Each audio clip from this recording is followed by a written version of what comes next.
Do you ever wish you could be one of those people?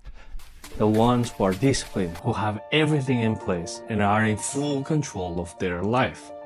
The ones who are moving forward in life. You can be that too, you know? You just have to start your days the right way. And it isn't a big trick or hack, it's actually very simple. It is something you can do right now, and that is clean your room. And you might think this is total crap, but what is the first thing you see when you wake up? Clean place or mess? What are the things on the walls of your room?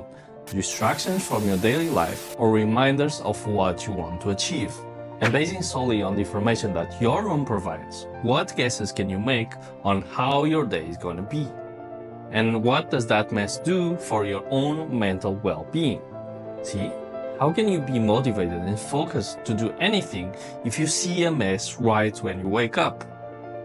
Right? So no, your room isn't just a space where you sleep. It's a reflection of your mind. It's the most private space you have. It's where you feel the most vulnerable. And by changing that place, you change your relationship with everything else. Like for example, your anxiety and the feeling that you are incapable. By cleaning your room, you are literally changing your life. Not like a to-do list or a vision board, but you give yourself physical proof that you have power over your own surroundings. That you aren't useless nor harmless, and that empowers you and allows you to believe you can achieve more in life. Or how it transforms your relationship with reality.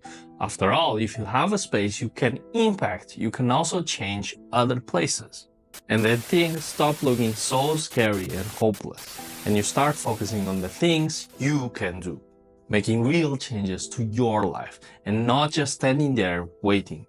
And it also changes the way you treat yourself, because if you organize and take care of your space, which, like I said before, it's a reflection of yourself, you practice the habits of loving yourself, and that changes how you look at life. It stops being, ugh, I don't want to do that anymore, and starts being, I will do that because I want a better life for myself.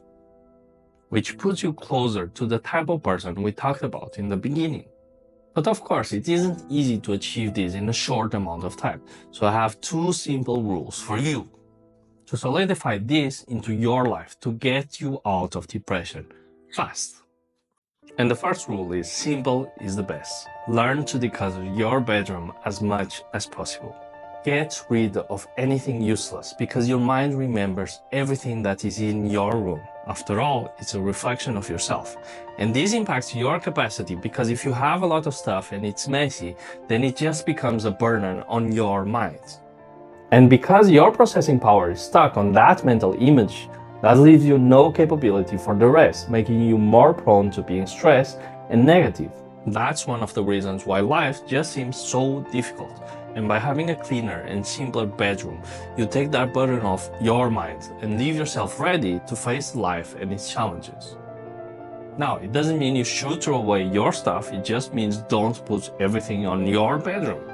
Give that poor, sleepy, grumpy person who just got out of bed a space to softly wake up and not just be noises, colors, screams.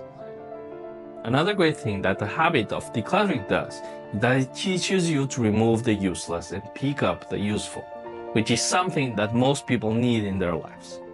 I sincerely don't believe that you are useless or incompetent.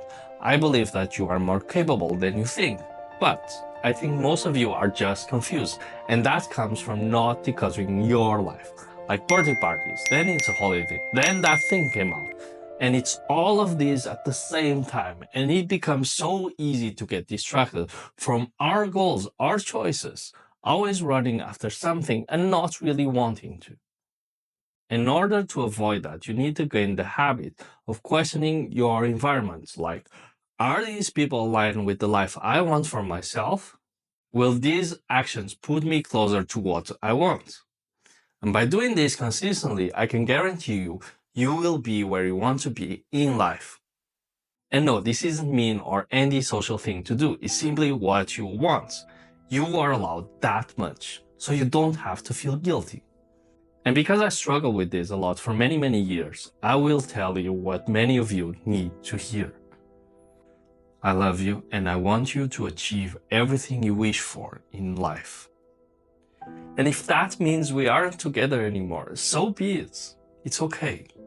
I will never ever blame you for it. But please, don't stay here and be miserable.